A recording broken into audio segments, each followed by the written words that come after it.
They say the police are supposed to protect you. They lie. I had been running for 3 blocks, my lungs burning like they were filled with broken glass, fleeing the man who carried a badge but acted like a predator. I could hear his heavy boots slamming against the hotel marble behind me, getting closer with every second. Desperation tastes like copper, sharp and bitter on my tongue.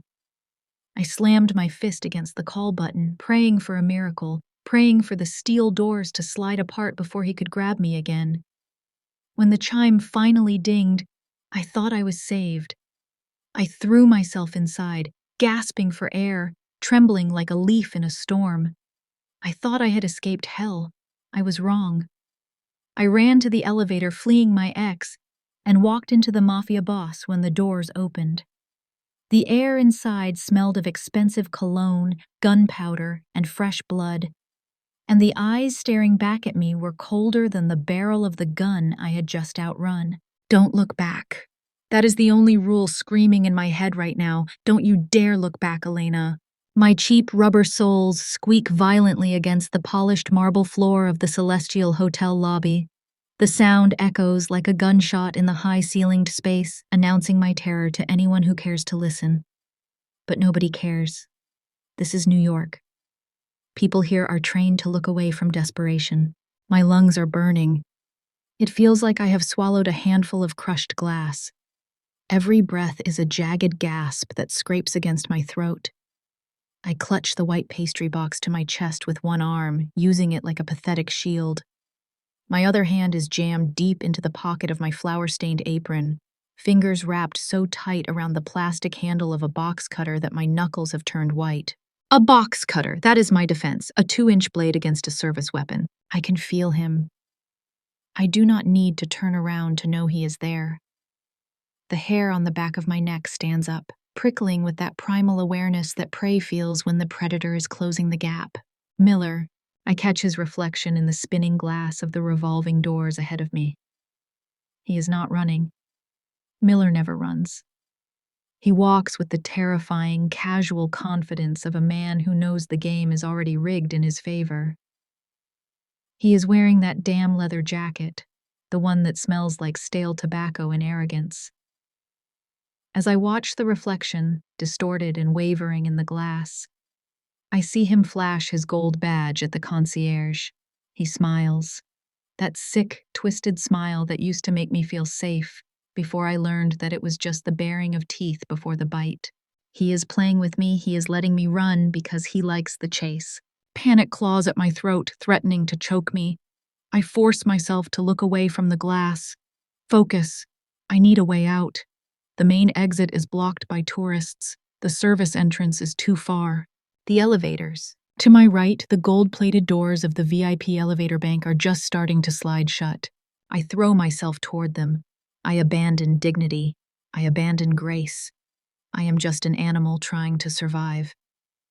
I slide across the last few feet of marble, my shoulder slamming into the metal frame as I squeeze through the narrowing gap. I punch the close button, once, twice, 3 times. Close, I whisper, my voice breaking. Close, damn you! Through the sliver of space remaining between the doors, I see him. Miller stops in the middle of the lobby. He looks right at the elevator, right at me. He does not shout. He does not draw his weapon. He just lifts his hand and points a finger at me like a child playing bang bang. The doors slam shut with a heavy final thud. The silence is instant. The noise of the lobby is cut off, replaced by the soft, pressurized hum of the elevator shaft. I slump back against the wall, my knees giving way. I slide down until I am crouching on the floor, gasping for air, clutching my knees. Safe. I am safe. I just need to get to the top floor, find a service stairwell, and then I smell it. It hits me before my brain can even process what it is. It is thick, heavy, metallic. It tastes like copper on the back of my tongue. It is not the smell of the expensive lilies in the lobby vase. It is not the smell of floor wax. It is the smell of a slaughterhouse. The air in the small enclosed space is saturated with it. My heart, which had just started to slow down, kicks back into a frantic, erratic rhythm. Slowly, terrified of what I might find, I lift my head. I am not alone. In the back corner of the elevator, hidden in the shadows where the recessed lighting does not reach, stands a man. He is huge. He takes up the entire space, his broad shoulders seeming to stretch from wall to wall. He is wearing a suit that costs more than my entire life's earnings. Charcoal gray, Italian cut, the kind of fabric that absorbs the light. But the left side of that perfect suit is ruined. It is shredded, wet.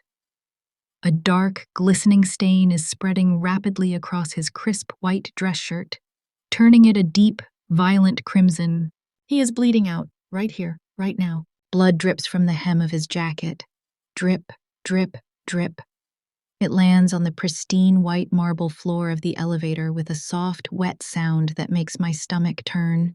I scramble backward, my heels scrabbling against the floor, until my back hits the elevator doors. My hand flies back to my pocket, gripping the box cutter. "Don't," a voice rasps. It is a sound like gravel grinding together, low, dangerous. I look up at his face. He is pale, a deadly, waxen pallor that speaks of massive blood loss. Sweat beads on his forehead, plastering strands of dark hair to his skin. His jaw is clenched so hard a muscle ticks in his cheek. But his eyes, God, his eyes, they are the color of a winter storm, gray and cold and absolutely void of mercy, and they are focused entirely on me. He is not leaning against the wall for support. He is standing under his own power through sheer, terrifying will, and in his right hand, held steady despite the blood soaking his side, is a matte black gun. A long, cylindrical silencer is attached to the barrel. The black hole of that barrel is pointed directly at the center of my forehead. I freeze. My breath catches in my throat, burning. I just ran from a monster who breaks ribs for fun, straight into the den of a devil who kills for a living. The elevator has not moved. I forgot to press a floor button. We are suspended here, in this golden cage, caught between the lobby and the sky. He does not ask who I am. He does not ask for help. He does not seem to care that he is dying. He shifts his weight, and a fresh wave of blood pours from his side, spattering the floor. He does not even flinch. "Press floor 50, he commands. His voice is a low growl, wet and rough. I stare at him, paralyzed. My mind is screaming at me to open the doors behind me, to take my chances with Miller.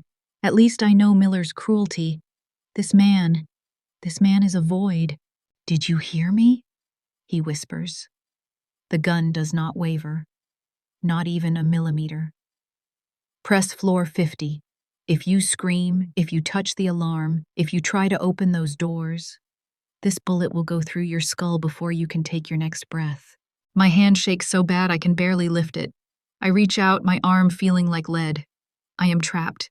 If I go out, Miller gets me. If I stay, this man might kill me. I press the button marked 50. The elevator lurches upward. The sensation of gravity increasing pushes me down into the floor, making me feel smaller, heavier. Bzzzt. The vibration against my thigh makes me jump, my phone. I do not want to look. I know who it is, but my eyes dart down to the screen, lighting up through the thin fabric of my apron pocket. One new message. "Sender, Detective Miller. I see you, Elena. Don't make a scene. I'm coming up." A whimper escapes my throat before I can stop it. I look up. The man in the suit is watching me. He saw the fear on my face. He saw the phone.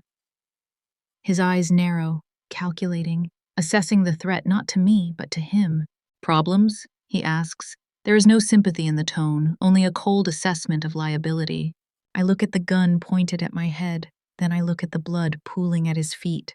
"You have no idea," I whisper. "Good," he says, and his finger tightens on the trigger. "Because neither do you." Wow, okay, pause the story for a second. This is a nightmare, right? Like an actual nightmare scenario. On one side, you have the ex-boyfriend who is literally a corrupt cop waiting downstairs. On the other side, you are locked in a metal box moving at high speed with a bleeding mafia boss pointing a silencer at your face.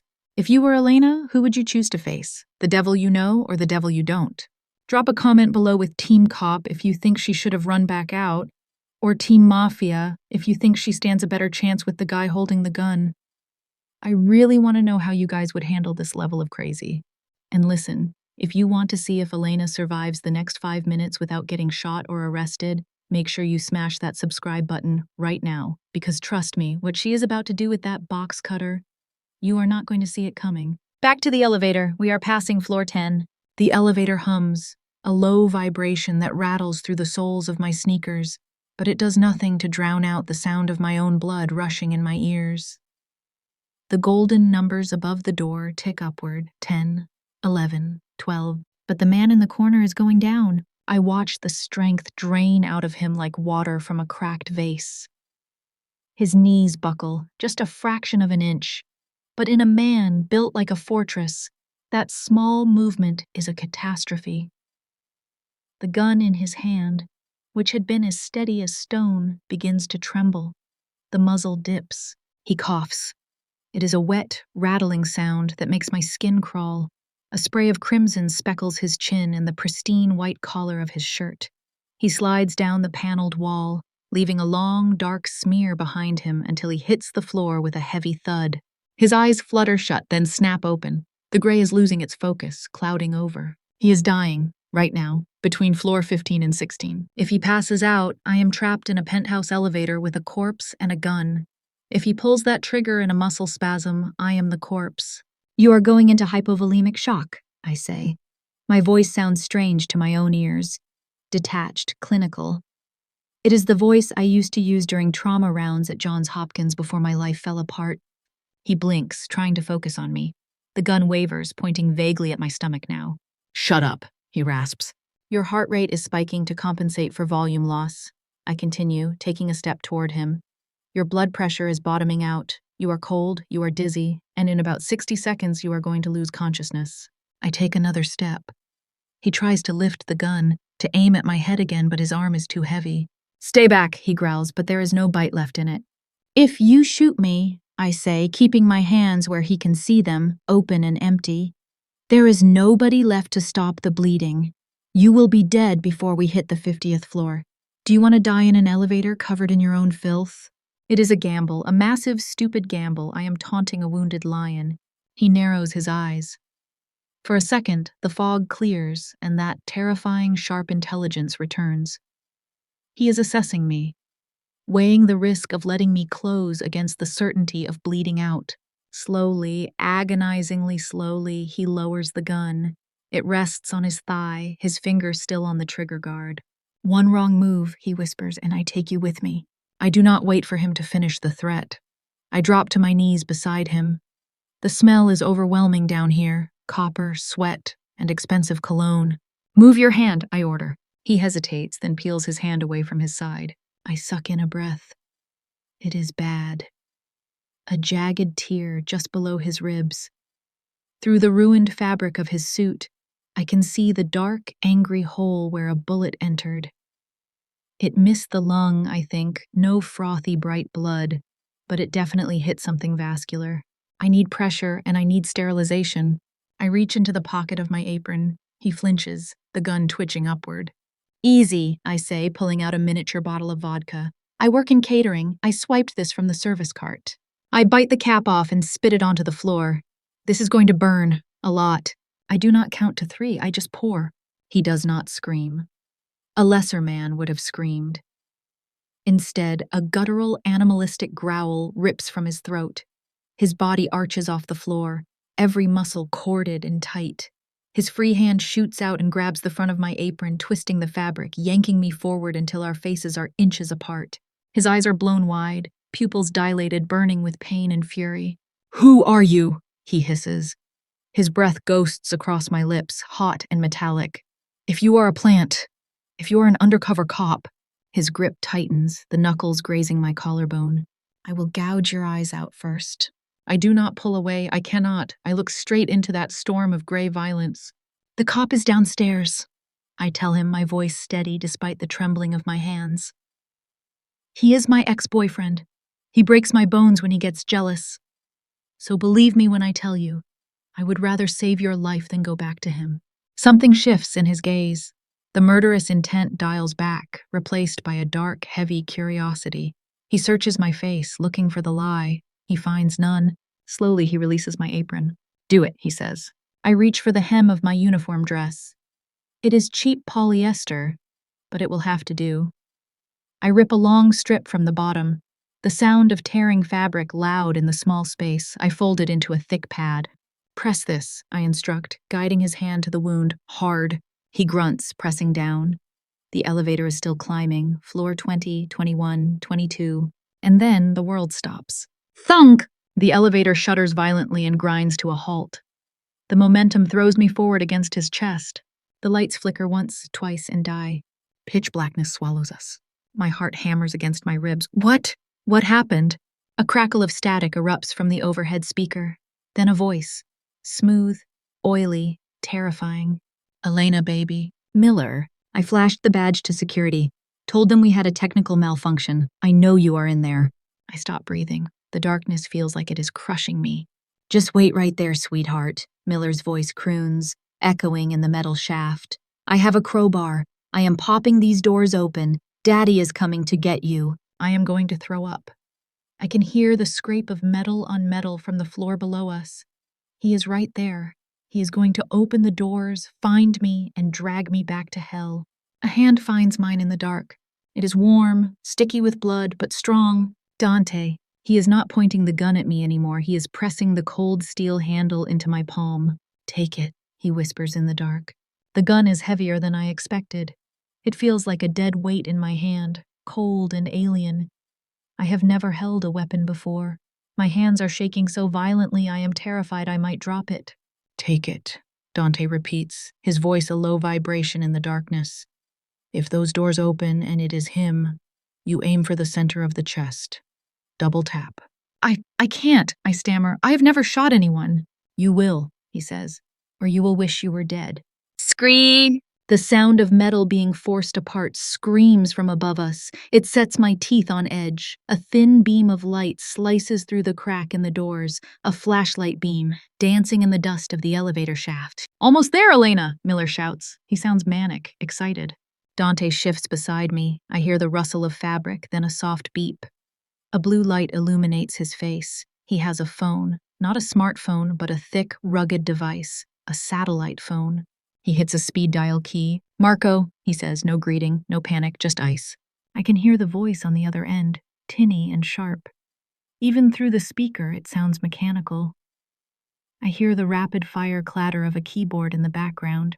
Status, the voice says. I am stuck between 23 and 24. Celestial Hotel, hostels. I have a rat prying the doors open. He is a cop. Dante pauses, listening to the screeching sound of the doors widening above us. Handle the security system, Dante commands, and take out the trash.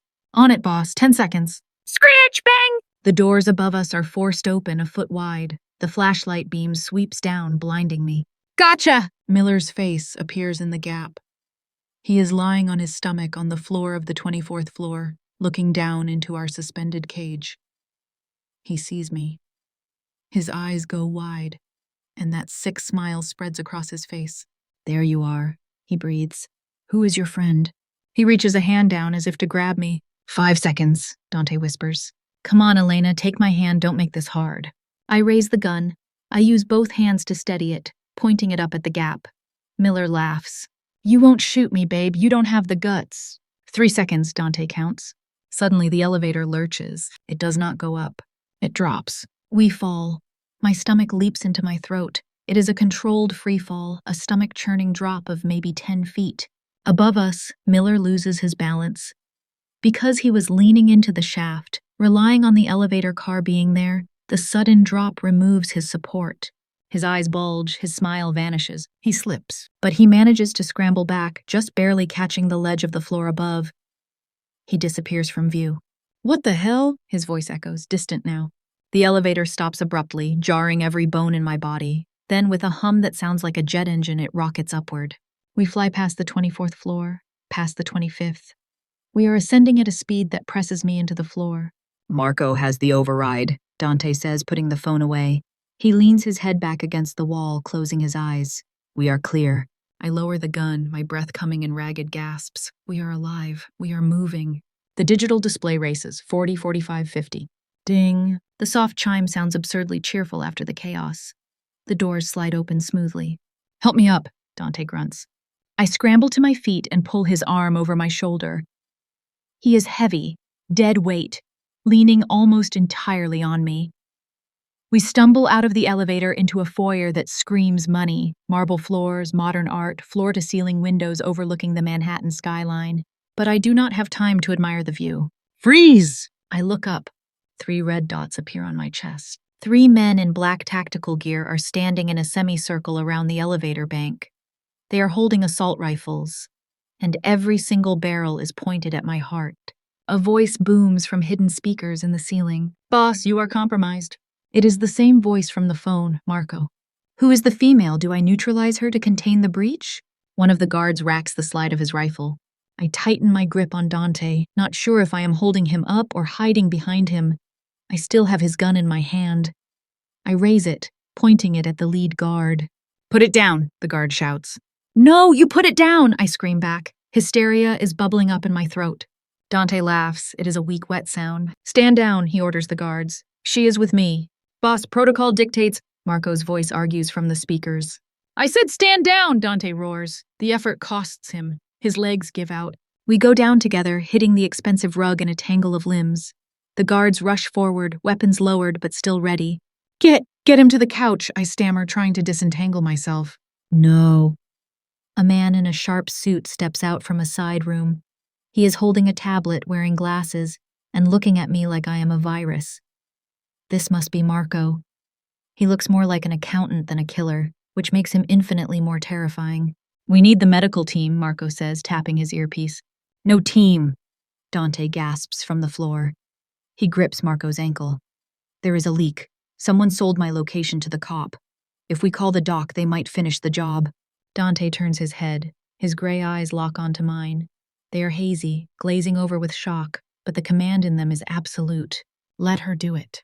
Marco looks at me. He looks at my waitress uniform. He looks at the flower in my hair. Her? She looks like she bakes cookies. She was pre-med, Dante wheezes. Johns Hopkins. She knows what she is doing. Marco stares at me. Is that true? I dropped out, I say, my voice trembling. I never finished my residency. Can you dig a bullet out without killing him? Marco asks. I look at Dante. He is pale as a sheet. The blood is pooling on the rug now. I need supplies, I say, my brain switching into survival mode. I need a sterile environment. The kitchen. It has stone counters.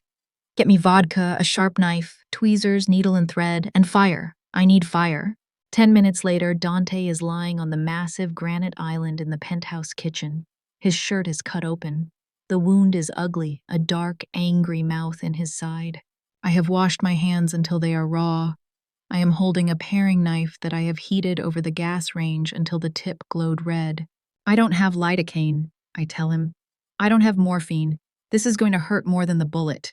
Dante nods. He is sweating profusely. Do it. Marco hands him a thick leather belt. Bite on this, boss. Dante clamps his teeth onto the leather. He nods at me. I take a deep breath. You are not Elena the waitress. You are Elena the student who aced anatomy. I slide the knife into the wound. Dante's body goes rigid. A muffled scream vibrates through his chest, trapped behind the leather belt. His muscles spasm, hard as rock. Hold him down! I shout at Marco. Don't let him move. If he twitches, I nick the artery and he bleeds out in 30 seconds. Marco, who has been looking at me with disdain, suddenly snaps to attention. He leans his weight on Dante's legs. Got him. I have to put my fingers inside. I have to feel for the metal. It is warm, wet, and slippery. The sound of wet flesh moving makes me want to gag, but I swallow it down. There. I feel the hard ridge of the slug. It is lodged against a rib. I found it, I say. Tweezers. I grab the culinary tweezers Marco sterilized. I dive back in. Dante's eyes roll back in his head. He is on the edge of passing out from the pain. Stay with me, Dante, I say sharply. It is the first time I have used his name. It feels illicit on my tongue. Almost done. Clink. I pull the bullet out and drop it into a metal bowl. It's out, I exhale, wiping sweat from my forehead with my shoulder. Now I have to stitch.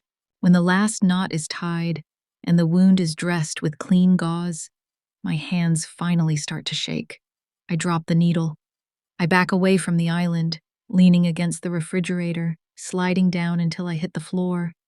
My hands are covered in his blood. My apron looks like a butcher's shop.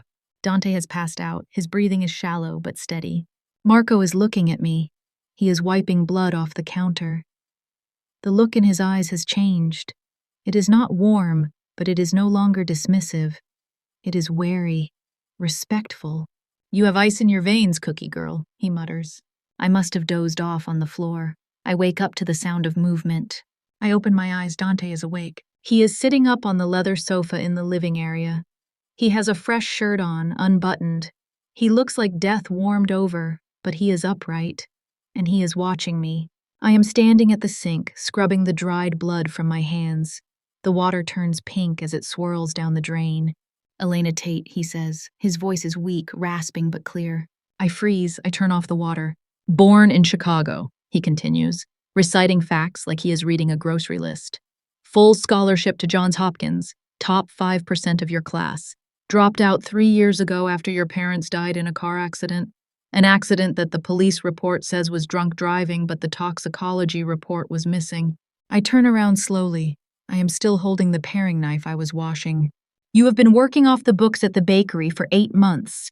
You move apartments every 6 weeks.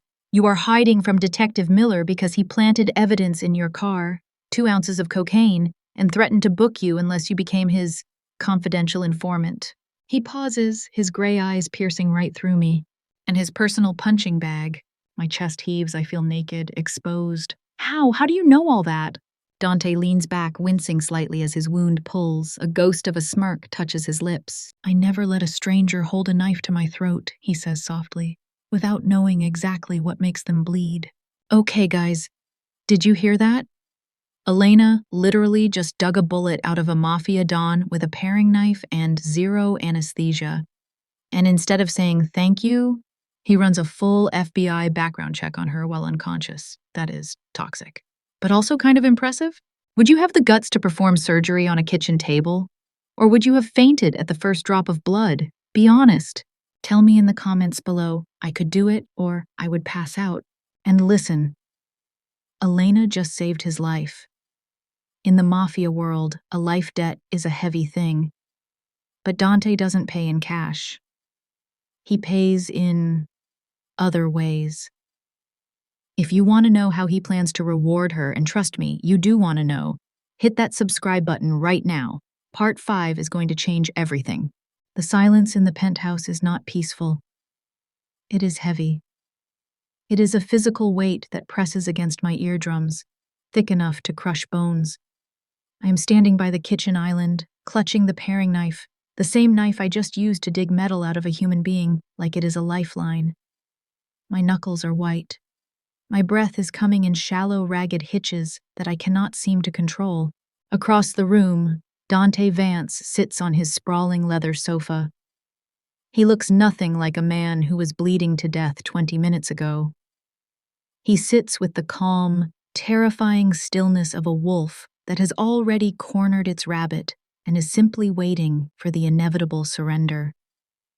His shirt is unbuttoned, revealing the fresh, stark white bandages wrapped around his torso, a violent contrast to the dark hair on his chest and the olive tone of his skin. He knows everything. He knows my name. He knows about the car accident that took my parents, the scream of tires, the smell of burning rubber that still wakes me up at 3 in the morning. He knows about the fake drug charges Miller planted in my glove box. He knows about the crushing, suffocating desperation that has defined every single second of my life for the past year. "So," I whisper. My voice sounds small in this cavernous room, trembling, but I force my chin up.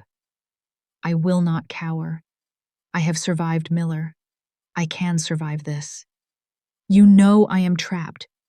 Is this the part where you tell me I have jumped out of the frying pan and into the fire?" Dante stands up. He moves slowly, favoring his injured side with a slight grimace that vanishes as quickly as it appeared. But the threat radiating off him has not diminished with his injury. If anything, it has evolved. It is sharper now, more focused. He walks over to the bar cart made of brass and glass. The sound of crystal clinking against crystal echoes in the silence. He pours 2 fingers of amber liquid into a glass. The sound of the liquor splashing is obscenely loud. "The fire would be a kindness compared to what is waiting for you out there, Elena." He takes a sip. He does not swallow immediately. He lets the burn settle, his gray eyes locking onto mine over the rim of the glass. They are not human eyes. They are the eyes of a statue carved from storm clouds and indifference. You think Miller is just a dirty cop with an obsession? Dante asks, his voice low and smooth like velvet dragged over gravel. You think he wants you back because he misses your smile, because he likes the way you bake muffins? Dante lets out a dry, humorless laugh that sends a shiver skittering down my spine. Miller is a pawn, a useful idiot. He is on the payroll of the Volkov family, the Russian mob. They are expanding into synthetics, new designer drugs, blue ice, red devil, stuff that cooks your brain in 6 months. He takes another step toward me. But they have hit a wall. Their product is unstable. It is killing their customers too fast, even for them. They need a cook. Not just someone who can follow a recipe, but someone who understands organic synthesis. Someone who understands chemical stability at a molecular level. My blood runs cold. The temperature in the room seems to drop 10 degrees. My fingers go numb and the paring knife slips from my grasp. It clatters loudly on the granite counter, the sound like a gunshot. Chemistry, I breathe out. The word tastes like ash. I was a chemistry major before I switched to pre-med. Top of your class in organic synthesis at Johns Hopkins, Dante corrects. You published a paper on molecular bonding in your sophomore year. I read it while you were washing the blood off your hands. It was brilliant. He is staring at me, stripping me bare with his knowledge. Miller does not just want a girlfriend to beat up on weekends, Elena. That is just his perk. His real mission is to deliver you to Volkov. He wants to chain you to a lab table in some basement in Brighton Beach, hook you up to a ventilation system that barely works, and force you to cook meth until your lungs rot and your skin turns gray. I wrap my arms around myself, suddenly freezing. The image is too vivid. I know Miller. I know the cruelty he is capable of. I remember the way he smiled when he broke my rib. If he has a financial incentive to hurt me, there is no limit to what he will do. So what is the alternative? I ask, my voice barely a whisper. I stay here? I become your... what? Your prisoner? Your personal surgeon every time a business deal goes wrong? My asset. Dante walks toward me. He does not stop until he is just outside my personal space. Close enough that I can smell him.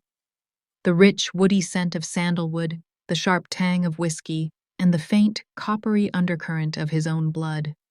It is a heady, intoxicating mix that makes my head spin. I need a doctor who can keep their mouth shut. Hospitals ask questions. They file police reports. I cannot afford questions. He leans in closer. I can feel the heat radiating from his body. And I need a public face, a distraction. A distraction? I blink, confused. You are a ghost. You just killed a camera to avoid being seen. The Volkovs are moving on my territory. They think I am weak. They think I am bleeding out. He smirks, a twist of lips that lacks any real joy. I need to look untouchable, stable, happy even. I need a fiancé, someone who looks innocent enough to soften my image for the press and the politicians, but smart enough not to get killed in the crossfire. He extends the glass of whiskey toward me, an offering or a challenge. Here is the deal, Elena. It is simple. You live here, in this penthouse. You patch me up when I bleed. You wear the dresses I buy. You smile at the people I tell you to smile at, and you pretend to be madly in love with me for 6 months. In exchange, you get level 1 protection. Nobody touches you. Not Miller, not Volkov, not even God himself without my permission. Dante's eyes darken, turning into 2 chips of flint. And Miller? His voice drops an octave, vibrating with a dark promise. I will hand-deliver the evidence to put Detective Miller in a federal supermax prison for the rest of his miserable life. He will die in a cage, Elena. I promise you that. I look at the whiskey. The amber liquid catches the light from the chandeliers. Then I look past him, out the floor to ceiling windows. Manhattan is spread out below us, a grid of glittering lights. Millions of people down there, living normal lives, going to movies, eating takeout, falling in love. I am so close to them, yet I am on a different planet. If I walk out that door, Miller finds me. If I stay, I am sleeping with the devil. I am selling my soul to a man who kills without blinking, but the devil is offering me a sword to kill the monster. I reach out. My hand brushes his fingers, rough, calloused, warm, as I take the glass. The contact sends a jolt of electricity up my arm, shocking and undeniable. I do not sip it. I throw it back, swallowing the burning liquid in one gulp. It sears my throat, a welcome fire to combat the ice in my veins. I slam the empty glass down on the counter. I have conditions, I say, my voice raspy from the alcohol. Dante raises an eyebrow. He looks impressed, perhaps even amused. I am listening. I am not a whore. I do not sleep in your bed. I do not have sex with you. I am your employee, not your concubine, and I want a salary, a real salary. When this is over, I want enough money to open my own bakery and disappear to a place where nobody knows my name. Somewhere warm, somewhere safe. Dante steps closer. He leans down, his face inches from mine. The air between us crackles, thick with a sudden, suffocating tension. I should back away, I should run, but my feet are rooted to the floor. He reaches out, tucking a stray lock of flour-dusted hair behind my ear. His touch is gentle, terrifyingly so, but his eyes are possessive. He looks at me like he has already bought and paid for me. Agreed, he murmurs, no sex unless you ask for it. I scoff, stepping back to put some distance between us. My heart is hammering against my ribs like a trapped bird. Don't hold your breath, Dante. He smiles then. It is the first real smile I have seen on his face. It is sharp, predatory, and terrifyingly handsome. It transforms his face from cold stone to something dangerous and alive. We have 6 months, Elena. Don't blame me if you end up begging for it. I wake up the next morning in a guest room that is bigger than my entire apartment. The light streaming in through the sheer curtains is soft and gray. The sheets are Egyptian cotton, silk against my skin. For a second, just a split second, I forget. I forget the blood, I forget the gun, I forget the deal. Then I see the remote on the nightstand. I sit up, the memory crashing back into me like a tidal wave. I grab the remote and turn on the flat-screen TV mounted on the wall. It is tuned to the local news channel. Breaking news this morning, the anchorwoman says, her face grave and practiced. Detective Miller, a decorated officer with the NYPD, has been released on bail early this morning following an internal affairs investigation into alleged misconduct. My heart stops. It actually stops beating for a second. Released. He is out. He is on the streets. In a statement to the press outside the precinct, the anchor continues, Detective Miller claims the allegations are a smear campaign orchestrated by local gangs. He also stated he was attacked yesterday by a fugitive he was attempting to apprehend. A citywide manhunt is underway for this woman. My graduation photo flashes on the screen. I look so young, so happy, so stupid. Elena Tate, considered armed and dangerous. Police warn she may be under the influence of narcotics. If you have any information, I can't breathe. The walls are closing in. Armed and dangerous? Under the influence? He is spinning the narrative. He is turning the entire city into his personal hunting dogs. Turn it off. I jump, nearly dropping the remote. Dante is standing in the doorway. He is leaning against the frame, arms crossed. He is wearing black sweatpants and a tight gray t-shirt that clings to his bandaged torso. He looks relaxed. Too relaxed. He looks like a man who owns the world and everything in it. He walks over, takes the remote from my frozen hand, and clicks the TV off. The screen goes black, taking my face with it. He is trying to flush you out, Dante says calmly. He sits on the edge of the bed.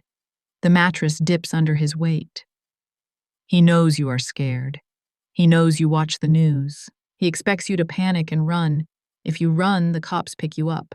Once you are in custody, Miller gets access to you, and then you disappear. A tragic suicide in a holding cell. He leans down, bracing his hands on the mattress on either side of my hips, trapping me. He is not touching me, but he is everywhere. His scent, his heat, his presence. See, he whispers, his voice vibrating in my chest. There is nowhere left to run, Elena. The world thinks you are a criminal. You have no friends, no family, no future. You are a ghost. He brings his face close to my ear. His stubble grazes my cheek, rough and masculine. You only have me. Welcome home, baby. 2 days later, I am standing on a pedestal in a dressing room that smells of lavender and money. It is not a room. It is a vault of vanity. Mirrors cover every wall, reflecting my hesitation back at me 1,000 times. 3 seamstresses are fluttering around me like nervous hummingbirds, their mouths full of pins. They are fussing over the hem of a dress that costs more than a luxury car. Red, Dante had said, put her in red. It is not just a dress, it is a statement, it is a flag of war. The silk is the color of fresh arterial blood. It clings to every curve of my body like a second skin, unforgiving and bold. The neckline plunges deep, daring the world to look, while the back is completely open, exposing my spine. It has a slit that goes all the way up my left thigh, dangerously high, stopping just shy of indecency. Perfect, Dante says from the doorway. I look up. He is wearing a tuxedo, black tie. He looks like James Bond, if James Bond was a sociopath who ran the New York underworld. The bandage under his shirt is invisible, but I know it is there. I changed it this morning. I saw the angry red edges of the wound, the way his muscles jumped when I touched him. He walks in, dismissing the seamstresses with a flick of his hand. They scatter instantly, heads bowed, terrified of him.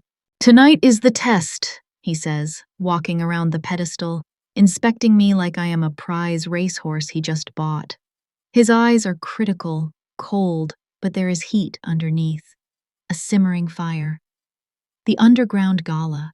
It is where the real power in this city meets. Not the politicians you see on TV. I mean the people who own the politicians. The judges, the senators, and the 5 families. Why are we going? I ask, my voice sounding shaky. I try to smooth the silk over my hips, feeling exposed. I feel like a lamb dressed up for the slaughter. If Miller is looking for me, isn't this dangerous? To hide something effectively, Dante says, stopping in front of me. You put it in the spotlight. If I hide you in a basement, you look like a victim. If I introduce you as my fiancée, the future Mrs. Vance, you become untouchable. You become royalty. Even the police commissioner will hesitate to arrest Dante Vance's wife without a warrant signed by God himself. He reaches into his pocket and pulls out a velvet box. He snaps it open. Inside lies a diamond necklace that steals the breath from my lungs. It is heavy, cold, and brilliant. He steps behind me. I lift my hair. His fingers brush the nape of my neck as he fastens the clasp. The stones are cold against my skin, but his fingers are hot. There is a microphone in the center stone, he murmurs against my neck. His lips graze the sensitive skin behind my ear, sending shivers cascading down my spine. Marco will be listening to everything. If you get into trouble, if anyone corners you, say the word ICE. We will burn the building down to get you out. He isn't done. He walks back around to face me. He reaches into the inside pocket of his tuxedo jacket and pulls out a small white object. A knife. It is not metal. It is white ceramic. Thin, razor-sharp, and completely invisible to metal detectors. Lift your skirt, he commands. I freeze. My eyes widen. What? Lift it now. His voice is not asking. It is an order. Low, dominant, and brooking no argument. I swallow hard. My heart is thumping in my throat. Slowly, with trembling fingers, I reach down and pull the red silk aside, exposing my bare left leg. Dante kneels. The sight of him on his knees in front of me does something to my stomach. It twists with a mix of fear and a dark, heavy desire I do not want to name. His hands are warm and rough as they slide up my calf, up my knee, up my thigh. I shudder, my breath hitching in my throat. I should hate this. I should kick him away. But my body betrays me. My skin burns where he touches me. He straps a small leather sheath to the inside of my thigh, high up, near the lace of my underwear. It is intimate. It is invasive. And it is the safest I have felt in days. He slides the ceramic knife into the sheath. He stays there for a moment, his thumb tracing the soft skin of my inner thigh, dangerously close to the center of me. He looks up. His eyes are dark, dilated with a hunger that has nothing to do with food. Don't trust anyone who smiles at you tonight, Elena, he whispers hoarsely. They are all sharks. But remember this, I am the biggest shark in the tank, and I am the only monster here who wants to keep you alive. The gala is held in the basement of an old bank building on Wall Street, the Vault. We descend into the bowels of the earth. The air changes. It becomes thick with the scent of expensive perfume, old money, and rot. It is suffocatingly opulent. Crystal chandeliers hang from the vaulted ceilings, casting a golden glow over the crowd. Mountains of black caviar sit on silver platters. Rivers of vintage champagne flow freely, but beneath the glamour I can smell the danger.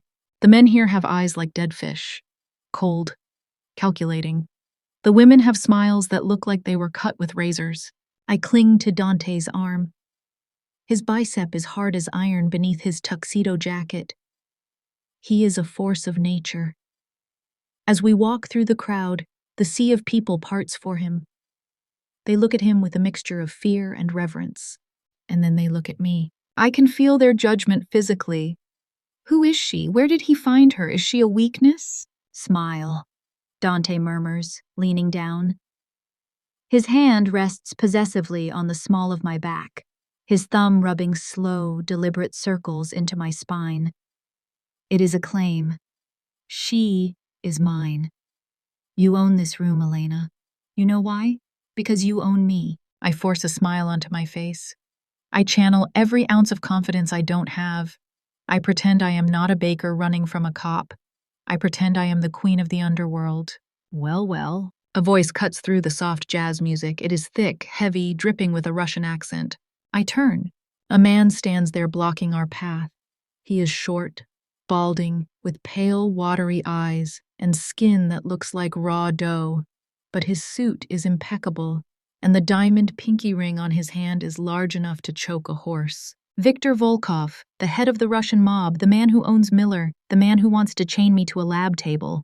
Dante, Volkov says, spreading his hands in a mock gesture of welcome. I did not think you would show your face, and this must be the new pet I have heard whispers about. Dante's grip on my waist tightens. It is painful, but grounding. I can feel the violence radiating off him, a coiled spring ready to snap. Careful, Victor, Dante warns, his voice dropping to a menacing growl. That is my fiancé you are speaking to. Volkov laughs. It is a wet, unpleasant sound. He steps closer to me, invading my personal space. He smells of cheap vodka and peppermint breath mints, masking something rotten underneath. Fiancé? Volkov sneers, his watery eyes raking over my body, lingering on the slit of my dress. Since when do you marry the help, Dante? I heard she was a waitress, a nobody. He looks directly at me. Tell me, sweetheart, how much did he pay for the hour, or does he pay by the night? Dante tenses. I can feel his muscles lock. He is going to hit him. And if he hits Volkov here in front of the 5 families, it starts a war. I cannot let that happen, not yet. I put a hand on Dante's chest, feeling the frantic beat of his heart. I push him back gently. I turn to Volkov. I look him up and down with the clinical detachment of a scientist examining a fungus in a petri dish. Mr. Volkov, I say. My voice is sweet, polite, and absolutely poisonous.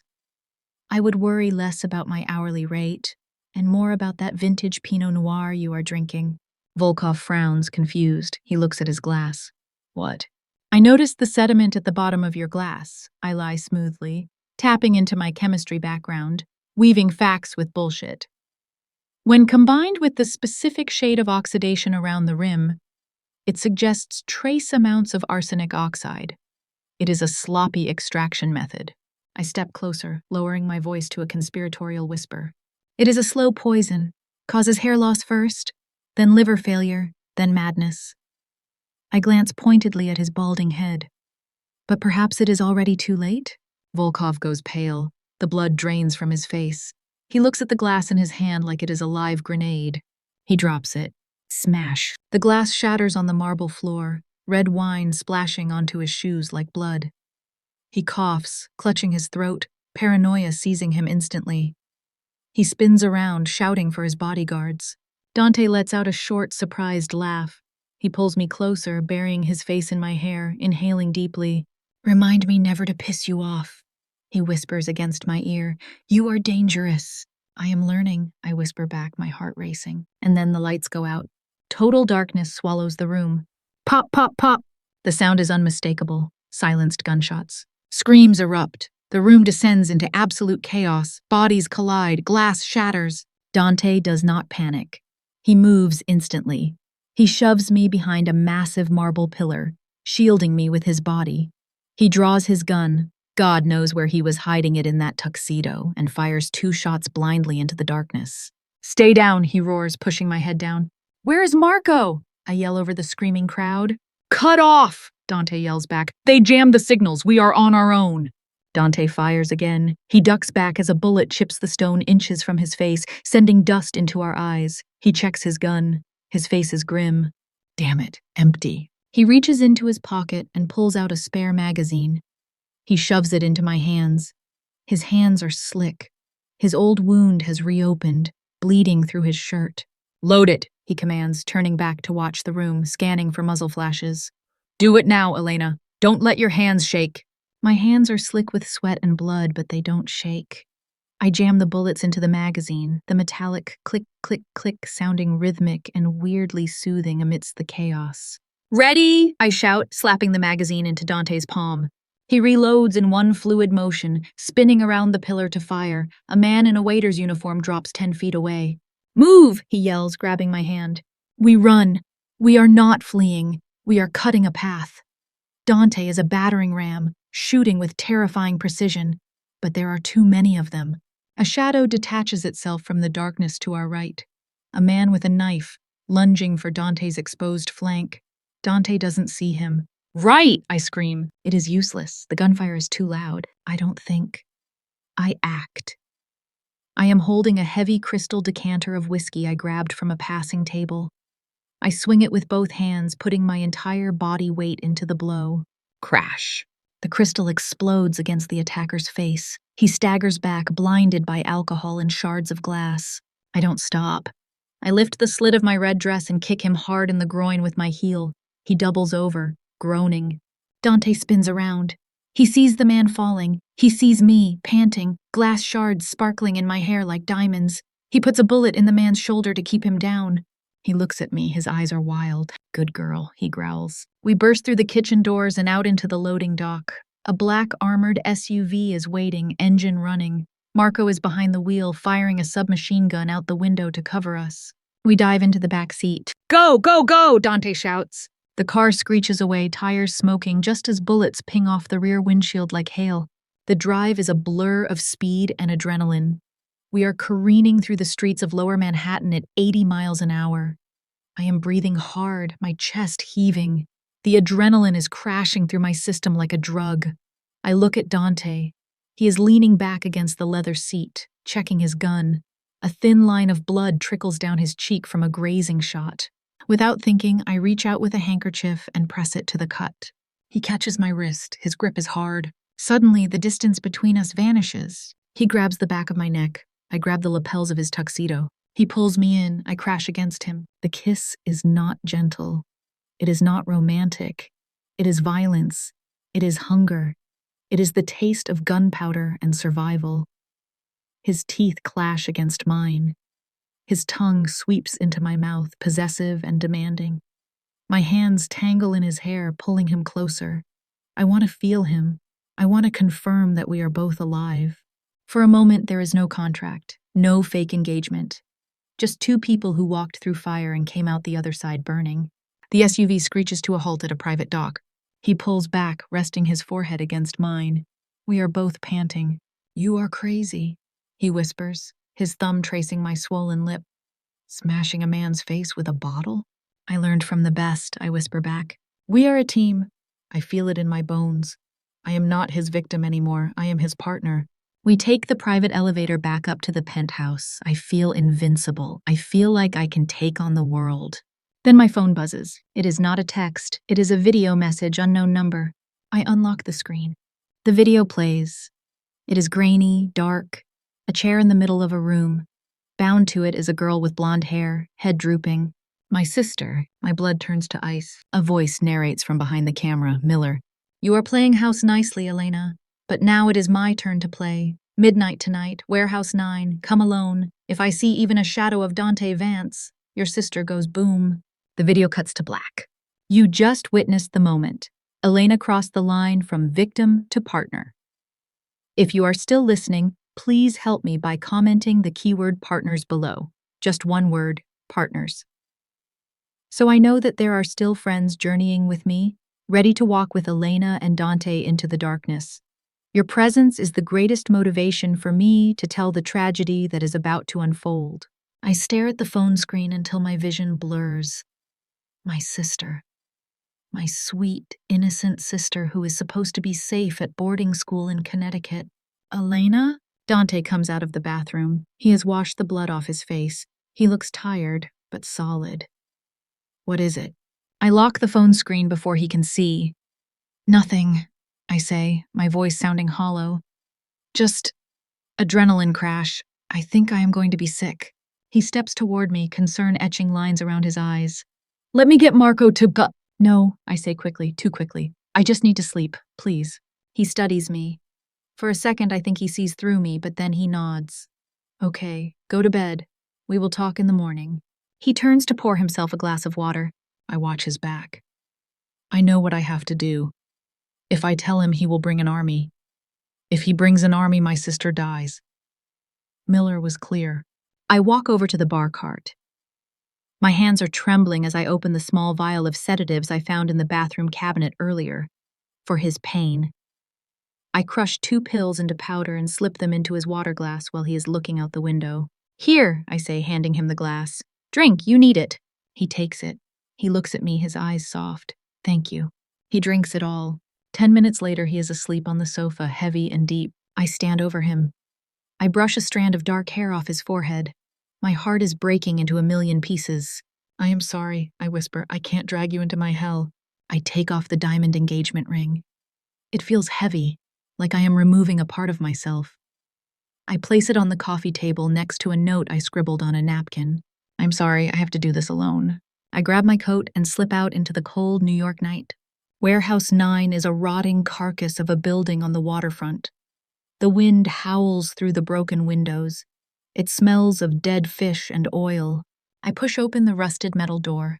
Miller! I scream. I am here! Let her go! A single spotlight clicks on in the center of the vast, empty space. Miller is sitting on a crate, cleaning his fingernails with a knife. He looks up and smiles. Right on time, babe. I look around frantically. Where is she? Where is my sister? Miller laughs. He pulls out a tablet and taps the screen. Oh, her? She is sleeping in her dorm room. Look. He turns the screen to me. A live feed shows my sister, safe and sound in her bed, hugging her teddy bear. My knees give out. You lied? Deepfakes are amazing technology, aren't they? Miller stands up, walking toward me. I didn't need your sister, Elena. I needed you. Volkov needs a chemist for his new blue ice product. And you? You are the best cook in the city. He grabs my hair and drags me toward a dirty lab table set up in the corner. Welcome to your new office. I struggle, kicking and scratching, but he is too strong. He slams me onto the table. He pulls out a syringe filled with a clear liquid. This is just to make you compliant, he sneers, raising the needle. Boom! The world explodes. The heavy steel door of the warehouse is blown off its hinges, flying across the room like a piece of paper. Smoke billows in. Through the haze, a figure emerges. He is not wearing a suit. He is wearing full black tactical gear. He is holding an assault rifle like it is an extension of his arm. His eyes are bloodshot, wild, terrifying. Dante. He looks like a demon who climbed out of hell to drag a soul back. He doesn't say a word, he just raises the gun. War has begun. This is not a rescue, this is a massacre. Marco flanks Dante, moving like a shadow. They open fire. The 3 guards Miller hired drop before they can even raise their weapons. Bang, bang, bang. The sound is deafening. Miller screams, dropping the syringe.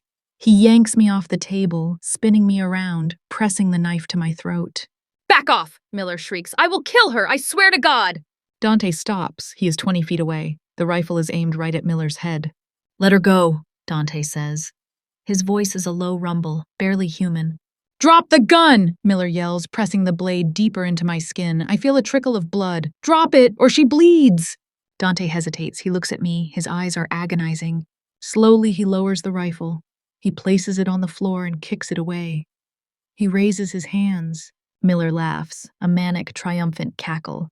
That is right, big man. You lose. He is looking at Dante.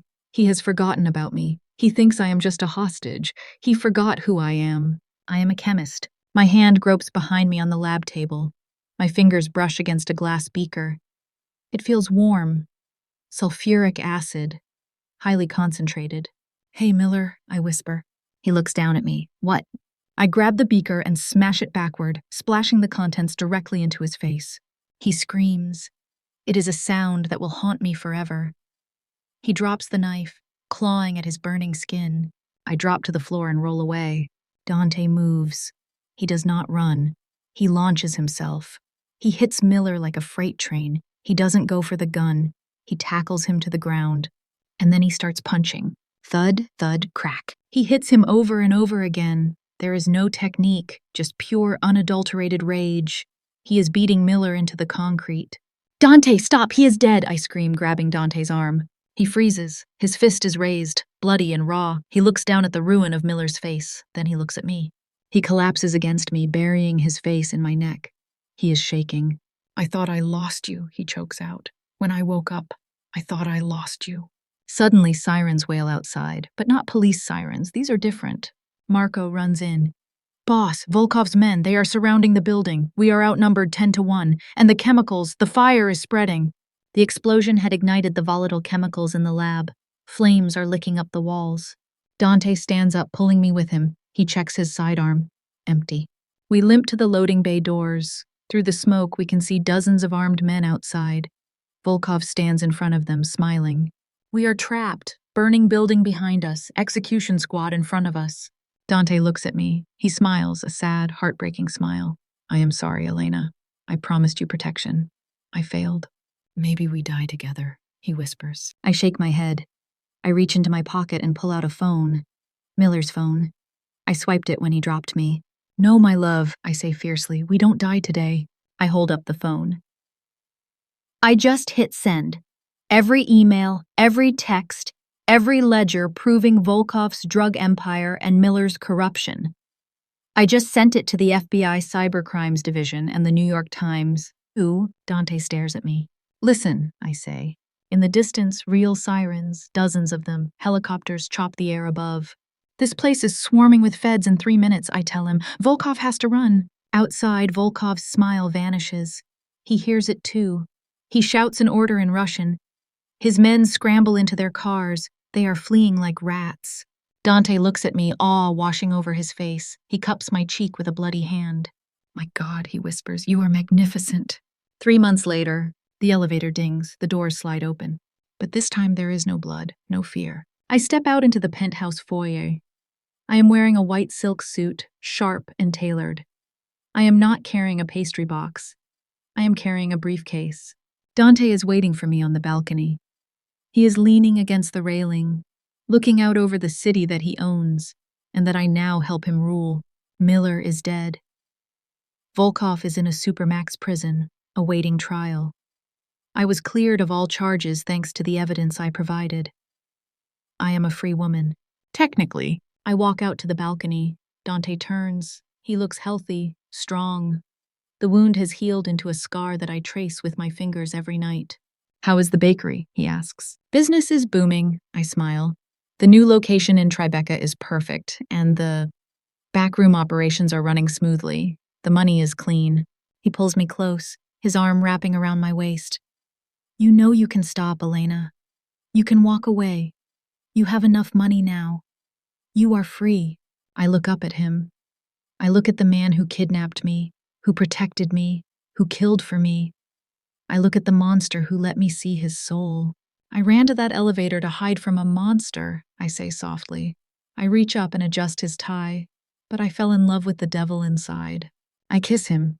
It is slow, deep, and full of promises. I'm not going anywhere, Dante. This is where I belong. He smiles against my lips. Then welcome home, Queen. We turn to walk back inside. The glass doors slide shut behind us, closing off the world, sealing us in our gilded cage together. Forever. The flashing lights below were just decoration now. Miller was gone, another mess Dominic had cleaned up. But standing on the penthouse balcony, Dominic didn't try to fix me. He knew I wasn't broken. I was just dangerous in a way he understood. He handed me a drink, and for the first time, I didn't check it for poison. I used to think freedom meant running away. Now I know freedom is choosing which monster stands beside you when the world burns. I didn't need a white knight. I needed a partner who wasn't afraid of the dark. I chose my demon, and he chose his queen. Did Harper and Dominic's dark love story steal your breath away? If you enjoyed this twist of fate, please hit that like button to support us. Don't forget to subscribe to Fate's Gentle Hands and ring the bell. We bring you new, heart-pounding stories every single day. Join us and let fate guide your next adventure.